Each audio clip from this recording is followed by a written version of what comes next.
se teďka nacházíme ve výrobě kytar značky Furch a nacházíme se ve výrobě, která vlastně v České republice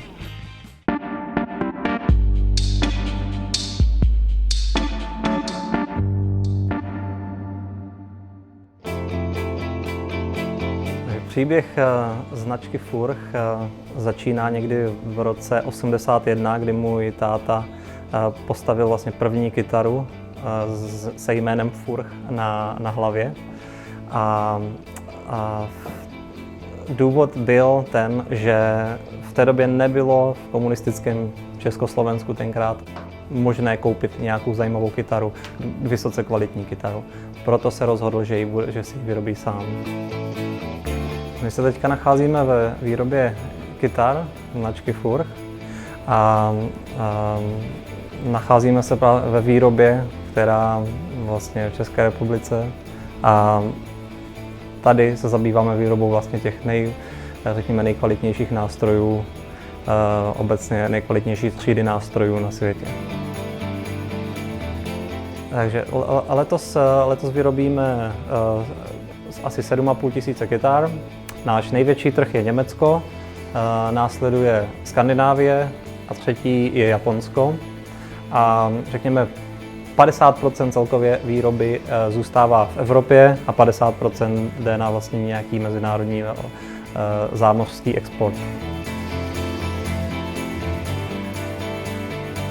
V našem případě na výrobě kytar, nebo v případě kytar Furch, my určitě máme takovou, řekněme, dost krásnou symbiózu ruční práce a technologií. V našem případě používáme CNC technologie, 5osí CNC technologie, lasery, používáme roboty a podobně, ale zároveň jsou tady procesy, které se vlastně vůbec nedají ani nahradit tou automatizací a je tam potřeba doopravdy šikovného pracovníka, který dokáže mít cit pro detail.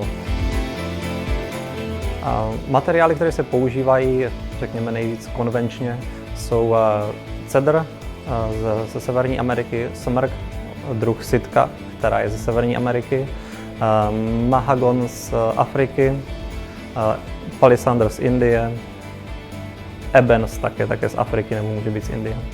Pokud jde o zvuk, tak materiál hraje samozřejmě důležitou roli, ale nejdůležitější je konstrukce kytary. Řekněme, že materiál přidává barvu nebo upravuje barvu zvuku, ale kvalitu zvuku, měřitelné vlastnosti přidává konstrukce.